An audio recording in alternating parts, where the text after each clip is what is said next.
Right, and at the moment with us, I think we have Mr. Vyas with us, if I'm not mistaken. Yes, Mr. Vyas. सुशील व्यास साहब शिवसेना के इस वक्त हमारे साथ हैं. एक नाथ शिंदे सेना, द रियल शिवसेना इस वक्त हमारे साथ हैं. I think we should go across to him. Vyas साहब नमस्कार. नमस्कार नमस्कार. जय हिंद, जय महाराष्ट्र, जय भवानी, जय भवानी, जय शिवाजी. वंदे मातरम सर. बड़े क्या वंदे मातरम. अरे सर कितने खुश नजर आ रहे हैं, क्या बात है. शिंदे जी और आप दोनों एकदम खुश है.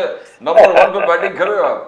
लग रहा है जबरदस्त. फ्रंट फुट पे बैटिंग कर रहे हैं सर अभी तो. मतलब धूम सारा, मतलब सारी बॉल बाहर, बाउंड्री के बाहर. पूरे सरकार में एब्सोल्यूट कॉन्फिडेंस एक नाथ शिंदे जी के चेहरे पे दिख रहा है. एकदम टोटल कॉन्फिडेंस है. और दूसरा, आप जो मुस्कान करते हो, द स्माइल ऑफ योर्स, कि you know everything is on. तो सुशील व्यास साहब, पहली पेमेंट शुरू भी हो गई, मैंने सुना आज पहली पेमेंट रिलीज हुई है, ये सुनने में 17 तारीख को ड्यू डेट थी. मैं आज राजस्थान में हूँ, मुझे पता नहीं अभी हुई नहीं हुई एक्चुअली. आज से शुरू हो गई. आज से 17 तारीख को जुलाई और अगस्त दोनों का 3,000 रुपया पहला जाना था. सर वो डीबीटी आज से शुरू हो गई, विच इज अमेजिंग. मैं एक्चुअली मेरे नेटिव प्लेस जोधपुर में हूँ. कमाल है sir. Thank you so much for joining us from Jodhpur.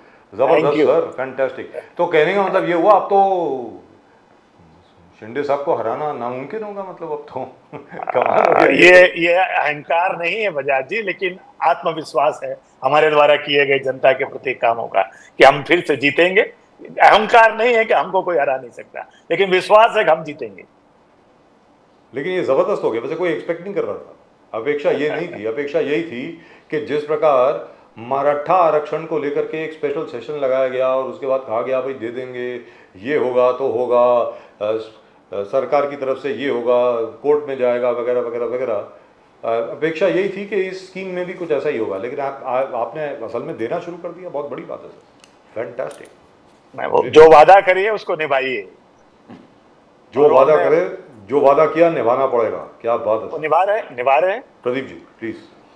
No, जिस प्रकार से कुछ एक सीरियस नोट पे है कि कुछ बैंक्स की पूरे फेडरेशन एक नाथ शिंदे जी को रिक्वेस्ट किए कि जो बैंक कर्मचारियों पर अटैक हो गए, जलना में हो गए, भीड़ हो गए, वीडियोस बहुत वायरल होने लगे, जो अटैक हो रहा जो बैंक के ऑफिसर्स पे, बैंक मैनेजर्स पे, इस पे पूरे बैंक एसोसिएशन ने एक नाथ शिंदे जी को बोले कि आप जरा देखिए, इस चीज को रोकिए. क्या एक दो इंसिडेंट्स नहीं है, बट बहुत स्पोरेडिक इंसिडेंट्स होने लगा है. Is the government working on that? Because what's serious? Because पूरे बैंक एसोसिएशंस ने आज एक they met and they told Shinde जी कि उसको सीरियसली लीजिए आप. नाम्बियार जी, जिस तरह से आपने कहा कि सारे एक प्रतिनिधित्व किया गया उन बैंक कर्मचारियों की तरफ से, तो आप निश्चिंत रहिए कि वर्तमान महाराष्ट्र सरकार ने, विशेषकर मुख्यमंत्री आदरणीय एकनाथ राव जी शिंदे ने बहुत गंभीरता से इस विषय को लिया है. और आप देखेंगे कि आने वाले बहुत ही निकट भविष्य में जितना यथासंभव हो जल्दी गृह मंत्री जो हमारे दूसरे उप मुख्यमंत्री हैं आदरणीय फडणवीस जी, उनके साथ समन्वय बैठा करके इस जो प्रश्न हमारे सामने उठा है, एक बेसिकली एक लॉ एंड ऑर्डर का भी प्रश्न है. आप देखेंगे कि इसका हल यथासंभव निकाला जाएगा. और जो बैंक कर्मचारियों को जो परेशानी उठानी पड़ रही है, जो कोई भी असामाजिक तत्वों से या अन्य कारणों से, वो बहुत जल्दी दूर कर. सुशील व्यास साहब, ये बड़ी गंभीर समस्या है, क्योंकि देखिए वो जो ब्रांचेस हैं बेचारी, जो जिन बैंक मैनेजर्स वगैरह पे अटैक हुआ है और उनकी वीडियो भी बनाई गई है, उन बैंक्स में एनपीए इतने ज्यादा हैं, तो उन बेचारों की गलती क्या है मैनेजर की? वो लोन नहीं दे सकता भाई. आप पहले अपना इंटरेस्ट तो दीजिए. अब वो कहाँ से देगा? अब ये तो दादागिरी हो गई. ये तो सर एक्चुअली ये बैंक रॉबरी है, ये दादागिरी भी नहीं है. आप अंदर आकर के आप थप्पड़ मार रहे हैं उसको कि तू रिलीज कर, अगर अमाउंट रिलीज करो. कहाँ से रिलीज करेगा सर? उसका खुद का पैसा थोड़ी है, कैसे रिलीज करेगा? सुशील, आपकी बातों से बिल्कुल सहमत हूं. और ये निश्चिंत रहिए कि कोई भी जो कानून को तोड़ता है उसको चाहे चेहरा नहीं देखा जाएगा और उसके साथ किसके संबंध है वो नहीं देखा जाएगा. कानून में जो कड़ी से कड़ी प्रावधान सजा का होगा वो उनको दिया जाएगा. लेकिन अभी तक उनको अरेस्ट नहीं किया गया सर. वो भीड़ का जो मैटर है उसमें तो पूरा वीडियो है सामने, और वो किस पॉलिटिकल पार्टी से सबको मालूम है.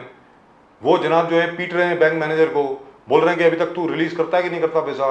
आप मुझे बताइए, तो बैंक रॉबरी है ना सर. डकैती है तो डकैती एक्ट लगना चाहिए उस आदमी पे। तो बिल्कुल आपकी बात से मैं सहमत हूँ। ये तो डे लॉन्ग सुबह के समय की गई डकैती है, और कानून में जो भी कड़ी से कड़ी सजा हो यथाशीघ्र। अगर कहीं थोड़ी बहुत कोताही बरती है तो आपने आज कहा है, मैं निश्चित रूप से जो संबंधित लोग हैं मुख्यमंत्री कार्यालय से पता लगा करके देखेंगे भीड़ में किस तरह से इसको रोका जाए। तो सर ये बताएं, चलिए ये तो होगा, आप करेंगे देखेंगे। मैं उम्मीद करता हूं कि कानून व्यवस्था अपना काम करेगी, और अगर नहीं करेगी तो बड़ी ट्रैजिक सिचुएशन हो जाएगी, बड़ी दुखद। नहीं तो जनता की अदालत में हम नहीं करें, करना ही पड़ेगा। सर आज सुप्रीम कोर्ट ने साफ तौर पर एक धमकी दी है। उन्होंने कहा है कि वो जो एक पुराना केस था जहां पर आपने लैंड एक्विजिशन करी थी, उसको लेकर के पैसा नहीं दिया गया, तो वो आदमी कोर्ट में गया, लोअर कोर्ट में गया, हाई कोर्ट में गया, सुप्रीम कोर्ट में। तो सुप्रीम कोर्ट के दोनों जजेस ने ये कहा है कि परसों तक या तो आप फिगर लेकर के आइए कि आप इतना पैसा अभी अभी आप रिलीज कर रहे हैं, महाराष्ट्र सरकार को कहा गया है, वरना आपकी लाडली बहन स्कीम को हम रोक देंगे। ऐसा जजेस ने कहा है सर। वो जस्टिस गवई साहब का ये बयान मैंने भी ट्विटर पे कहीं देखा है जी। और ये दुर्भाग्यपूर्ण है कि अगर न्यायिक प्रक्रिया अगर एक्विजिशन ऑफिसर से होते हुए हाईकोर्ट जाकर के सर्वोच्च न्यायालय तक गई, और जो संबंधित व्यक्ति को अगर जो कॉम्पेंसेशन मिलना चाहिए था कानून के मुताबिक, अगर उसमें कोई देरी हो रही है तो ये एक खेद का विषय है। और अब मामला सुप्रीम कोर्ट में है, जो सुप्रीम कोर्ट के निर्देश है उसका अवमानना तो हो नहीं सकती, पालना होगी, और निश्चित रूप से उनको न्याय मिलेगा। लेकिन सुशील व्यास साहब, मेरा सवाल कुछ और है। मेरा सवाल ये है कि इस केस को लाडली बहना स्कीम से कैसे जोड़ सकता है सुप्रीम कोर्ट? आपको लगता नहीं है कि हमारे महाराष्ट्र के जो सॉलिसिटर जनरल हैं उनको खड़े होकर प्रोटेस्ट करना चाहिए कि that your lordship you are wrong, how can you combine the two things? ये एक वेलफेयर स्कीम है जो हम इंट्रोड्यूस कर रहे हैं, आप इसको कैसे रोक सकते हैं? पूछ रहा हूं सर आपसे। बजाज साहब, मैंने आपसे कहा था पहले भी कि न्यायालय न्यायालय है, और क्यों न्यायालय? अरे क्या कोई न्यायालय भारत से अलग है क्या? और मतलब कानून से ऊपर, मैं अगला वाक्य वही कहने जा रहा था, कानून से ऊपर कोई नहीं है, और कानून के मुताबिक कोई चीज अगर होती हो, क्योंकि दोनों चीजें अलग है।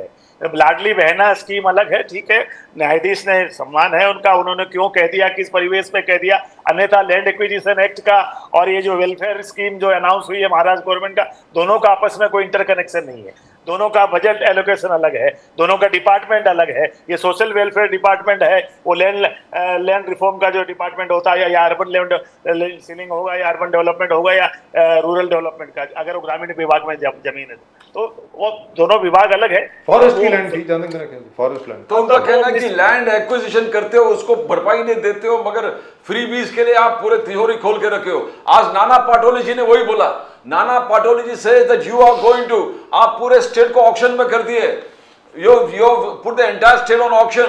व्यास जी, नाना पाटोले जी का कहना, पाटोले जी हमारे सम्मान्य विरोधी हैं, इस समय उनकी हताशा निराशा को हम समझ सकते हैं। आने वाले अक्टूबर नवंबर का जो चुनाव का संभावित रिजल्ट है उनको आंखों के सामने दिख रहा है, और उसी हताशा निराशा में वो कुछ भी बोल रहे हैं। उनको, वो जानते हैं, सत्ता में रह चुके हैं, वो जानते हैं किस तरह से प्रशासन और शासन चलता है, उसके बावजूद वो अगर इस तरह के बयान देते हैं तो भगवान मालिक है। मैं उनको बधाई देना चाहता हूं कि आगे वो इस तरह बोले, क्योंकि जनता उनके बुद्धि को समझ रही है, उनके स्तर को समझ रही है। इसमें जो वो बोल रहे हैं और वो प्रशासनिक स्तर पर कोई आपस में समन्वय नहीं है। आगा खान पैलेस आपने ऑक्शन कर दिया, शनिवार वाड़ा आप दे दिए, नाना पाटोले जी का कहना है। अडानी जी को पूरे मुंबई अप फॉर सेल, पूरे मुंबई आपने उनको ऑलरेडी गिरवी छोड़ दिया है, आपने दे दिए। और इंडस्ट्रीज जो जा रहे हैं देश के बाहर, महाराष्ट्र के बाहर, सूरत डायमंड बोर्स चला गया, तो अलग अलग जो इंस्टीट्यूशन है, टाटा, एयरबस जो पहले वेदांता, फॉक्सकॉन, तो ये एक एक आंकड़ा देकर वो देख रहे हैं कि you are selling off Mumbai to Adani and you are selling off historical places, you are selling off auctioning the entire state to Gujarat, और खास करके गुजरात का नाम लेकर उन्होंने कहा।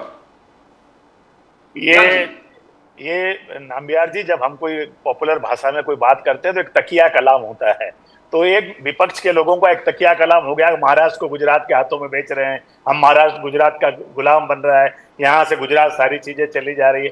क्या दावोस में से 3,72,000 करोड़ का जो एग्रीमेंट MOU के रूप में हमारे मुख्यमंत्री जी इस साल करके आए, क्या वो गुजरात में गया है या महाराष्ट्र में आने वाला है? महाराष्ट्र में कितना आया सर? उसमें 3,72,000 का MOU साइन इसी साल करके आए।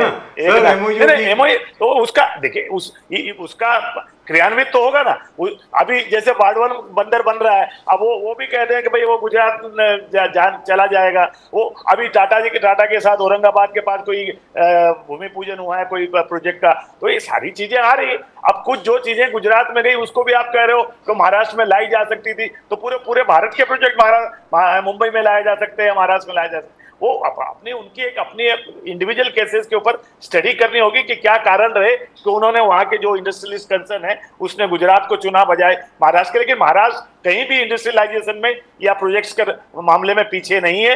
वो जो रिपोर्ट आई है आप शिवसेना की रिपोर्ट मत मानिए, आप अजीत पवार जी की रिपोर्ट मत मानिए, बीजेपी की रिपोर्ट मत मानिए, जो प्लानिंग कमीशन और जो संबंधित डिपार्टमेंट जो डेटा इश्यूज करते हैं, आज भी महाराष्ट्र लीडिंग पोजीशन पे है इंडस्ट्रियलाइजेशन में। और ये जो हमारा प्रोग्रेस हो रहा है व्यापारीकरण उसके मामले में, कोई कह दे क्या ये बात गलत है, ठीक है, वो उनका एक तकिया कलाम है, उनको कुछ कहना है इसलिए कहना है। आज कास्ट वॉर इस कदर बढ़ गया है व्यास जी, प्रॉब्लम यह है कि शरद पवार जी को सब लोग ने इन्वॉल्व कर दिया ये समझ के that he will find a solution, but Sharad Pawar ji ने वापस बॉल एकनाथ शिंदे जी के कोर्ट में डाला है। बोले एकनाथ शिंदे जी ने क्या प्रॉमिस किया है जरांगे पाटिल को, क्या प्रॉमिस किया है बाकी ओबीसी लीडर्स को, ये पहले मुझे बताओ, पहले इसका जानकारी दो। तो ये आज फिर वही आंदोलन चल रहा है कि Jarange Patil ji wants from OBC Kota. भुजबल साहब बोल रहे हैं एक चीज हमको मैं साफ कर देता हूं, ओबीसी कोटा से कुछ नहीं मिलेगा जरांगे पाटिल जी को। तो ये कहां शरद पवार जी ने क्या अगेन आपको आउटफॉक्स कर दिया है? शरद पवार साहब आप ट्रैप करना चाहते थे, शरद पवार ने आपको स्टम्प कर दिया। कैसे देखते हो आप इसको? शरद पवार जी महाराष्ट्र के एक पुराने और एक सम्माननीय नेता हैं, लेकिन ये भी फैक्ट है कि हम उनके इस समय विरोध में हैं। वो कोई कभी नहीं चाहेंगे कि वर्तमान महाराष्ट्र सरकार का गुडविल बढ़े या एकनाथ राव जी शिंदे की पॉपुलरिटी का ग्राफ बढ़े, तो वो कोई इस तरह का बयान देते हैं। लेकिन मैं आपसे कहना चाहता हूँ, माननीय एकनाथ राव जी शिंदे ने जो भी मराठा आंदोलन से संबंधित नई मुंबई की उस सभा में जरांगे पाटिल जी जिसमें वो भूख हड़ताल अपना तोड़े थे, जो वादा उन्होंने मराठा समाज से किया, वो 20 फरवरी का एक दिन का विधानसभा सत्र बुला करके 10% मराठा आरक्षण देने की बात हो, या ओबीसी से संबंधित जब वो अभी हाके जी ने जब भूख हड़ताल की तब उन्होंने कहा संविधान के दायरे के अंदर इंदिरा साहिनी केस में जो भी लिमिटेशन आई है आरक्षण से संबंधित, उसको ध्यान में रखते हुए जो कुछ भी सर्वमान्य सारे वर्गों को अधिकार मिले उनको सुरक्षित रखते हुए जो कुछ भी होगा यथासंभव यथाशीघ्र उनको रिलीफ दी जाएगी। लेकिन सर इंदिरा साहनी केस के मुताबिक तो 50% की एक्चुअली सीलिंग है, with some states have taken it up to 2% और 10% जो अभी मोदी सरकार ने ईडब्ल्यूएस दिया है, इकोनॉमिकली वीकर सेक्शंस के लिए जो रिजर्वेशन दिया है, अब वो मान नहीं रहे, उन्होंने तो मना कर दिया है। जरांगे पाटिल साहब ने वो कहते हैं कि मुझे ये ईडब्ल्यूएस में चाहिए नहीं। वो सवाल यह है कि आपको आरक्षण चाहिए, अब हर चीज तो आपकी शर्त पे नहीं हो सकती ना। आप जिस समाज के लिए लड़ाई लड़ रहे हो उस समाज को आप चाहते हो सुरक्षित करना, उस समाज को चाहते हैं हक दिलाना। अब ये भी आप नहीं तय करेंगे हक किस तरह से मिले, उनको हक मिलेगा तो संविधान के दायरे में मिलेगा। लेकिन व्यास जी उसका कहना तो ठीक है ना मनोज जरांगे पाटिल का, क्योंकि ईडब्ल्यूएस में तो सब लोग आ गए ना, जो भी इकोनॉमिकली वीकर सेक्शंस हैं। नहीं, वो ये नहीं कह रहे हैं बजासा विद रिस्पेक्ट, वो कह रहे हैं हमको ओबीसी कोटे से दीजिए। हम बिल्कुल भी वो तो कह रहे हैं कि मैं सिर्फ ओबीसी कोटे से ही चाहिए, हमें कुछ और चाहिए ही नहीं। वो कैसे होगा? वही कह रहा हूँ ना। अब आप कह रहे हो सारे मराठा को ओबीसी मान लीजिए, तो आधा महाराष्ट्र उसमें देखिए, और मान लो उसकी एक प्रक्रिया है, वो भी हमने माना, हमने वो ऑब्जेक्शंस मंगवाए, लोगों से फॉर्म भरवाए, वो करीब लाखों फॉर्म आए, उसकी जांच पड़ताल तो तालुका वाइज होगी कि नहीं होगी। It takes time and that process is on. Once that process is completed, definitely relief will be given to the concerned people. लेकिन उससे सर वेरी फ्रैंकली स्पीकिंग, ये जो आपने अभी लाडली बहना योजना जो आपने शुरू करी है जबरदस्त है, मैं मानता हूँ, लेकिन ये मराठा आरक्षण का जो मसला है और कुनबी मराठा को जो आपने सर्टिफिकेशन दे दिया है, उससे बहुत तकलीफ होने वाली है सर, क्योंकि अभी भी प्रकाश अंबेडकर साहब ने बोला है जो कुनबी मराठास को जो सर्टिफिकेशन दी गई है उसको फौरन कैंसिल कीजिए। देखिए, जो भी सर्टिफिकेट्स इश्यू हुए एक प्रोसीजर को फॉलो करके हुआ, जीआर निकला था, इनवाइट किए गए, एप्लीकेशन वो दिया गया है, तो जब सारी चीजें प्रशासन के स्तर पर हो रही तो कानून को ध्यान में रख के हो रही, कानून के बिना विपरीत तो कोई चीज हुई नहीं। अरे मान लो अंबेडकर साहब को सम्मान के साथ अगर कोई चीज लगती है कि कानून का उल्लंघन हुआ है तो न्यायालय है, उसमें चैलेंज हो सकता है। अन्यथा सरकार ने तो घोषित रूप से कोई बंद पिछले दरवाजे से तो कोई चीज दी नहीं है। घोषित रूप से जनता के सामने, जनता की अदालत में आके बात कही है और उसको जीआर निकाल के हमने इनवाइट की, एप्लीकेशन आई है, उसकी इन्वेस्टिगेशन हो रही है और सारी चीज एकदम पारदर्शी तरीके से काम हो रहा है। अगर उसमें भी किसी को लगता है कि गैरकानूनी तरीके से हो रहा है या भारत के संविधान की पालना नहीं हो रही है, तो न्यायालय है उसके लिए दाद मांगने के लिए। लेकिन सुशील भैया साहब, जो अभी अभी बात प्रदीप जी ने कही, बड़ी इंपॉर्टेंट बात है सर, वो जरा रह गई थोड़ी सी बात। उद्धव ठाकरे जी ये बोलते हैं कि जब वो सत्ता में आएंगे, क्योंकि उनके मुताबिक एमवीए को 200 के करीब सीटें मिलेंगी इस इलेक्शन में, ऐसा वो कहते हैं, उनका मानना है। वो कहते हैं कि सबसे पहला काम करेंगे वो धारावी से अडानी को बाहर करेंगे, क्योंकि आप लोगों ने मुंबई शहर को अडानी को बेच दिया है। वो कहते हैं वो अडानी शहर नहीं बनने देंगे इसको, क्योंकि हर चीज़ में अडानी, एयरपोर्ट अडानी, सी पोर्ट अडानी, क्या है वो धारावी प्रोजेक्ट अडानी, क्या है वो महानंद डेयरी वो भी अडानी, आगे जाकर के मुलुंड का जो वो सरप्लस लैंड जो है वहाँ पे लैंडफिल जो है वो भी अडानी, ऐसा उनका कहना है। व्यास साहब, उद्धव जी एक सामान्य नेता है और उनके हाथ से सत्ता गई हुई है और वो हताशा में क्या बयान दे रहे हैं मुझे नहीं मालूम, लेकिन कोई भी प्रक्रिया जो कहीं हुई है उसको जिस तरीके से हुई है उसी तरह से रिवर्स भी करना होगा। अगर उनका ये मानना है कि ये तमाम चीजें जो आपने गिनाई मुझे, वो अगर किसी को फेवरेटिज्म के हिसाब से हुआ या किसी के पक्षपातपूर्ण रूप से हुआ, किसी के साथ हक को मार के हुआ, किसी के उचित अधिकारों को हनन करके हुआ है, तो ठीक है, उसको वो बताएं किस तरह से हुआ। अन्यथा मैं बहुत विनम्रता के साथ पूछना चाहता हूँ, अडानी जी जब उद्धव जी मुख्यमंत्री थे तब क्या अडानी जी का उदय नहीं हुआ था क्या? तब उनका असर नहीं था क्या? उद्धव जी जब बीजेपी के साथ अलायंस में थे उस समय अडानी जी को कुछ दिया नहीं गया था क्या? तो उस समय उद्धव जी के जहन में ये बातें क्यों नहीं आई जो आज आ रही है, जिसकी वो लंबी फहरिस्त सुनाए जा रहे हैं? सर अभी ऑपोजिशन में है ना, अभी तो ऑपोजिशन वही मैं कह रहा हूँ कि चश्मा बदल गया ना, कि जगह बदलते ही चश्मा बदलता है, ये नहीं चल सकता ना। आप जब जनहित का काम करते हो तो आप दोगली बातें नहीं कर सकते, आपको बात एक रखनी पड़ेगी। सीएम वाले चक्कर क्या व्यास जी कुछ समझ में नहीं आ रहा है। अजित पवार जी का जन सम्मान यात्रा चल रहा है पूरे सब जगह और कहां से अलग अलग चीज बयान आ रहा है कि अगर मुझे सीएम का चेयर ऑफर कर दिया होता तो पूरा मैं शरद पवार जी के पूरे पार्टी को इस तरफ लेके आ जाता। फिर अलग अलग जगह जाकर कि लाड़की बहन स्कीम कैसे, कितने मेहनत से अजित पवार जी ने इस चीज को बार बार लोगों से पूछना किसने इंट्रोड्यूस किया, तो वहां से आते अजित पवार सीएम बनने की जो ख्वाब है। तो क्या ये सीएम ओपनली इस प्रकार से कहना कि अजित पवार जी सीएम बनेंगे, तो क्या आगे जाके आप कैसे देखते हो? बिकॉज एकनाथ शिंदे जी भी पूरे जिस प्रकार से ऑलरेडी सीएम है और उनका भी कहना है, आपका भी कहना है, बहुत सारे आपके लोगों की will be continuing as a CM. तो ये अजित पवार वर्सेस एकनाथ शिंदे जी वर्सेस अजित पवार, क्या ये चालू हो गया राइवलरी अभी? नाम्बियार जी, मैं आपसे बड़ी विनम्रता के साथ कहना चाहता हूं, जिस बयान का जिक्र आप कर रहे हैं अजित पवार जी के, वो एक लाइटर मूड में कहा हुआ बयान, जन सम्मान यात्रा में नहीं कहा उन्होंने थाना में एकनाथ राव जी के लाइफ के ऊपर किसी ने किताब लिखी, उसका विमोचन होना था, उसमें एकनाथ राव जी भी थे, फडणवीस जी भी थे और अजीत राव जी ने एक लाइटर मूड में कहा, फडणवीस जी आपने अगर एकनाथ राव जी की तरह मुझे भी अगर मुख्यमंत्री बनाने का न्योता दिया होता तो मैं कुछ लोगों को नहीं पूरी पार्टी को लेके चला था। वो दैट वाज ए जोक, एक लाइटर मूड में था, कहीं उनको ऐसा नहीं था कि एकनाथ राव जी से उनकी कोई स्पर्धा बनी हुई है।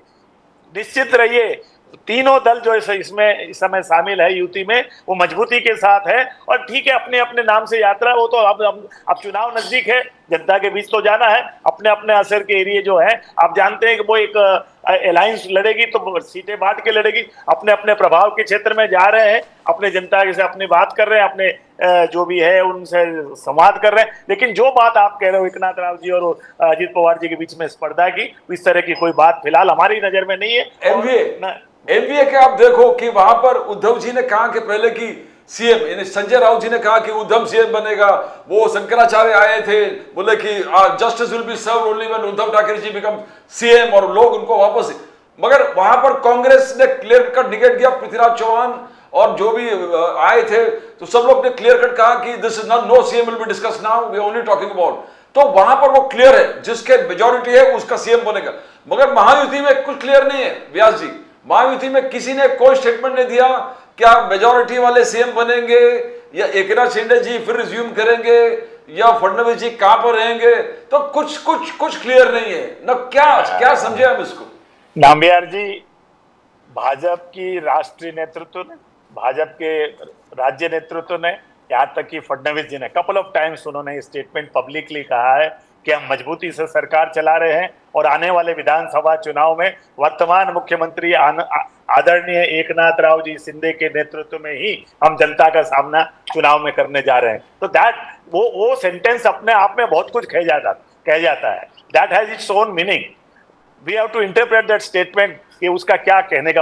अब रही बात उद्धव जी के मुख्यमंत्री के क्लेम को लेकर के है, मुझे तो आज कहने में बड़ा खेद प्रकट महसूस हो रहा है कि ये बाला साहब ठाकरे की पार्टी है शिवसेना, जिसको वो क्लेम कर रहे हैं, वो उनके पुत्र हैं। और बाला साहब कभी अपना मातोश्री छोड़ के किसी के दरवाजे पे नहीं गए। ये 3-3 दिन जा करके समय मांग करके नेताओं से मिल रहे हैं और वहां से भी फिर आश्वासन लेकर नहीं आ सकते कि आपको बना दिया जाएगा। फिर पृथ्वीराज जी चौहान जैसे एक नेता राज्य में बैठ करके कहते हैं भले आप दिल्ली जाए हो लेकिन आप लायक नहीं हो। ये इतनी दयनीय स्थिति कम से कम हमारे नेताओं की नहीं है। अजित पवार जी जिस प्रकार से जन सम्मान यात्रा लेके जा रहे हैं और अचानक वो स्टेटमेंट्स देने लगे। पहले कट्टर थे कि बारामती में हम खड़े थे, विचारों से खड़े हैं, सुप्रिया सुले जी के खिलाफ हमने अपने वाइफ को खड़ा, अभी चिंता में है, बोले हमने क्यों खड़ा कर दिया, ये मुझे आंसर नहीं मिल रहा है, नहीं खड़ा करना चाहिए था। I should not have fielded Sunetra Pawar against Supriya Sule ji, ये तो कह दिया, दैट वाज अ मिस्टेक। और मैं रक्षाबंधन के लिए सुप्रिया ताई के पास जा रहा हूं और मैं चाहता हूं कि, और किसी और ने पार्टी के अंदर अजित पवार जी के पार्टी के संगठन में किसी ने शरद पवार जी पे आलोचना किया, बोले nobody is going to talk against Sharad Pawar ji, वो आदर्श स्रोत है हमारे, and he says nobody is going to talk against, आप संगठन की बात करो। एंड मोदी जी पर कहना, मोदी जी ने जो भटकती आत्मा कहा, that is a very wrong thing और दैट बॉट अवर डाउनफॉल। तो क्या चल रहा है कुछ समझ में, यात्रा भी चल रहे हैं, आप इस तरफ भी हो और फिर आप कह रहे हैं कि मोदी जी ने गलत किया, मुझे खड़ा नहीं करना चाहिए था, व्हाट इज हैपनिंग, और मुझे मुख्यमंत्री बनना चाहिए था। हाँ वो तो अब वो मैंने आपसे बताया, वो लाइटर वुड में उन्होंने कहा उस प्रोग्राम में। लेकिन रही बात जो ये बयान जो आप कह रहे हैं सुप्रिया सुले जी से संबंधित, बारामती का चुनाव लड़ना और शरद पवार जी, देखिए मैंने आपसे पहले कहा कि महाराष्ट्र की एक बहुत प्यारी संस्कृति है राजनीति में कि हम विचारधाराओं की लड़ाइयां तो लड़ते हैं लेकिन व्यक्तिगत पारिवारिक ये जो रिश्ते हैं वो अपनी जगह पे मजबूती के साथ मेंटेन भी करते हैं। ठीक है, अजित पवार जी के मन में भाव आया होगा कि मुझे मेरी बहन के सामने मेरी पत्नी को नहीं खड़ा करना चाहिए था। ठीक है, उनको रियलाइजेशन हुआ और उन्होंने एक हल्के मन से पब्लिकली उस बात को कह दिया। उसमें बहुत ज्यादा राजनीतिक महत्व नहीं, और जो चीज होनी थी वो हो गई। चुनाव तो हो गया, चुनाव भी लड़ा गया, बड़ी जोरदार तरीके से लड़ा गया, उसका जनता ने फैसला भी किया। ठीक है, वो उनके मन में भी आया मेरी बहन के सामने मुझे वाइफ को नहीं लड़ाना चाहिए था। ठीक है, उनका विचार है। अब वो अजित पवार जी क्यों बोल गए, क्या बोल गए, अब उसके लिए मैं, लेकिन मोदी जी के बारे में जो उन्होंने कहा, मोदी जी ने कहा कि शरद पवार भटकती आत्मा है, उसको लेकर के अजित दादा पवार भड़क गए थे अपने पार्टी वर्कर पे, और साथ में उन्होंने ये भी कहा कि ये गलत किया कि भटकती आत्मा कैसे बोल दिया शरद पवार साहब को।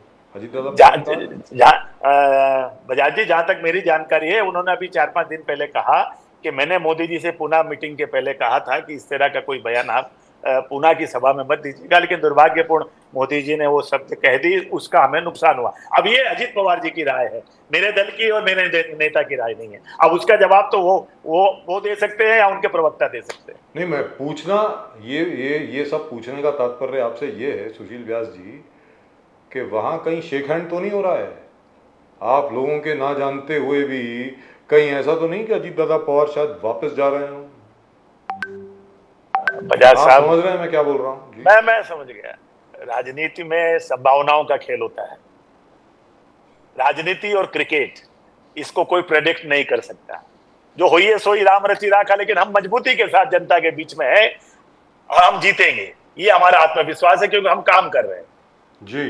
अब हाँ, तो आपके मुताबिक 288 सीटों में से एनडीए की कितनी सीटें आ रही हैं सर, एकनाथ शिंदे साहब के नेतृत्व में, टोटल तीनों पार्टियों की मिला के? देखिए, मैं आपसे बता दूं कि लोकसभा के चुनाव में जो नतीजे आए उसको अगर हम मद्देनजर रखें तो आज निश्चित रूप से जो विपक्षी गठबंधन है वो 152 सीट पे आगे था। हमारी युति जो है 132-33 सीट पे आगे थी। उसके बाद काफी चीज बदले हैं। लोकसभा के चुनाव का परिवेश अलग होता है, विधानसभा का चुनाव अलग होता है, और हम किसी और हम किसी भी भविष्यवक्ता की तरह आंकड़ा नहीं देना चाहते, लेकिन आत्मविश्वास के साथ कह रहे हैं कि जो जन कल्याण के काम, जो योजनाएं हमारी, जो इंफ्रास्ट्रक्चर डेवलपमेंट जो महाराष्ट्र का हो रहा है, हम निश्चित रूप से भारी बहुमत से नवंबर अक्टूबर में जब भी चुनाव होगा पुनः एक बार हम सरकार का निर्माण करने जा रहे हैं महाराष्ट्र में। ये बीच में बहुत सारे अफवाह, जैसे एक अमरावती से बीजेपी के नेता ने कहा कि ये जो आपको लाड़की बहन स्कीम दे रहे हैं, आप अगर वोट नहीं दिए तो मैं आपको वार्न करता हूं ये पैसे वापस लेंगे। तो ऐसा कोई स्कीम में ऐसा है कि ये पैसे वापस भी ले सकते हैं क्या? तो एक डर का माहौल एक प्रकार से चल रहा है कि अब ढंग से नहीं गए तो आप you can also take the money back. ऐसे कुछ स्कीम है कि स्कीम में प्रोविजन है पैसे वापस ले सकते हैं? नाम्बियार जी, एक तो मैं बड़े विनम्रता के साथ कहना चाहता हूं, वो जो रवि राणा जी जिनका जिक्र आप कर रहे हैं वो बीजेपी में नहीं है। उनकी अपना दल है, बडनेरा से वो निर्दलीय विधायक के रूप में जीते हुए। उनकी धर्म पत्नी नवनीत राणा जरूर बीजेपी के सदस्य बनी और बीजेपी से चुनाव लड़ी है। वो निर्दलीय है या उनका एक अपना कोई दल है जिससे वो चुनाव लड़ते हैं, ठीक है, वो हमको सहयोग कर रहे हैं। और उनका जो बयान है बिल्कुल किसी ने अपने आप को उससे एसोसिएट नहीं किया, और हमारी पार्टी और हमारी सरकार भी उस बयान से एसोसिएट नहीं करती। हम जो हमारी बहनों के प्रति जो सहयोग और सहकार और उनको मजबूत करने के लिए जो ये योजना लाए, किसी के अंदर ताकत नहीं है, कोई ऐसा प्रोविजन नहीं है कि उनको वापस ले लिया जाए। और इस तरह की धमकी कम से कम हमारे नेता एकनाथ राव जी शिंदे के नेतृत्व में चल रही सरकार में से कोई भी जिम्मेदार व्यक्ति नहीं देगा कि अगर आप हमको वोट नहीं देंगे तो हम वोट पैसा वापस ले लेंगे। इस तरह न तो हो सकता है न हम कह सकते हैं। बार बार हम लोग देख रहे हैं कि उद्धव ठाकरे जी, आदित्य ठाकरे जी करप्शन के बारे में बात करते हैं। Corruption that is reach CM Eknath Shinde ji office. बीच में परमवीर सिंह जी भी ने कहा कि उन पे भी प्रेशर था कि जो एकनाथ शिंदे जी तभी urban I think development minister, तो उस पे भी उनको इम्प्लीकेट करके अरेस्ट करने वाली बात है। आज खुलेआम उद्धव ठाकरे जी, आदित्य ठाकरे जी हर मंच से कह रहा है कि जेल जाएगा, जेल जाएंगे, और टारगेट है एकनाथ शिंदे जी। तो कैसे? और फिर जो लिखा पड़ी जितने मैटर्स, फाइल पे फाइल, लेटर्स पे लेटर, आदित्य ठाकरे जी हर इंस्टीट्यूशन, सरकारी इंस्टीट्यूशन के कह रहे हैं कि ये करप्शन के प्रूफ है एकनाथ शिंदे जी के। Street furniture scam, road scam, फिर पुणे मुथा नदी वहां पर कुछ कंस्ट्रक्शन, तो अलग अलग स्कैम के जो फाइल बन रहे हैं। Do you think threat for Eknath Shinde ji आगे जाते हैं? जहां तक सवाल एकनाथ राव जी शिंदे के लोकप्रियता का और उनकी राजनीतिक मजबूती का और जनता के अंदर विश्वास प्राप्त करने का है, आप निश्चिंत रहिए। एकनाथ राव जी इस समय महाराष्ट्र की सबसे ज्यादा लोकप्रिय मुख्यमंत्री और नेता के रूप में स्थापित हो चुके हैं। जनता का प्यार और मोहब्बत उनको मिल रही है और आगे भी मिलती रही। अब रही बात आप आदित्य ठाकरे जी की, जिनकी आप बात कर रहे हैं, मैं कहना चाहता हूँ 4.25 साल, मतलब 3 महीने रहे, 4.25 साल वो वर्ली के विधायक रहे, पूरे महाराष्ट्र में घूमते रहे, वर्ली की गलियों में कहीं नजर नहीं आए। अब चूंकि देखा कि लोकसभा के चुनाव में उनके उम्मीदवार को, जहां वो 2019 में आदित्य जी खुद 51-52 हजार वोट से जीते थे, अरविंद सावंत जो उनके उम्मीदवार थे मात्र 6300 वोट की लीड ले पाए, तो उनको अचानक नींद से जागे हैं और वो अपनी सक्रियता दिखा रहे हैं। एन केन प्रकार ने अनर्गल बातें, दिन भर कुछ न कुछ कहना, चिट्ठियां लिखना और अब चर्चा में रहना। अब इसीलिए अपनी वर्ली में स्थान बनाने जा रहे हैं। ठीक है, ये उनका एक तरीका है राजनीति करने का, लेकिन ठोस कोई चीज नहीं है। आप ठोस चीज है तो आप सामने आइए, उसका आधार बताइए, उसकी आप एविडेंस दीजिए। चिट्ठियां ठीक है, अब आरोप प्रत्यारोप राजनीति का एक हिस्सा है। मैंने बताया किस बैकग्राउंड में आदित्य जी की मजबूरी है कि वो क्यों उनको लगातार बोलना पड़ रहा है। 0.3% जो आपने कहा, लेस देन 1% डिफरेंस है मायायुति और एमवीए में। नाउ जो पूरे महाराष्ट्र में एक प्रकार का वातावरण बन रहा है, is it going to be beneficial for you? Are you going to gain from जो 0.3 का डेफिसिट जो था वोट शेयर में, वो आपने कहा कि वेरी नेग्लिजिबल। फडणवीस जी ने भी कहा कि it's a very negligible thing, we are making plans to see that Mayawati इसको आगे बढ़े पूरे इस चीज। What are the plans that you think that's going to be? Because MVA seems to be confident. शरद पवार जी ने कहा कि पहले 155 का आंकड़ा था, बोले अब तो 220 के आसपास, whatever he says, it has reached 225. He seems to be absolutely confident that MVA is going to do well. What are Mahayuti का plans क्या है? नाम्बियार जी, एक महाराष्ट्र में जो चर्चित भाषा है, जो बजाज जी जानते हैं, पुराने हैं, कि जब शरद पवार जी कोई बात कहे तो उसका उल्टा समझ लेना चाहिए आपको। शरद पवार जी जब कहे कि वो 200 सीट जीत रहे हैं तो बजाज साहब जानते हैं क्या समझ लेना चाहिए।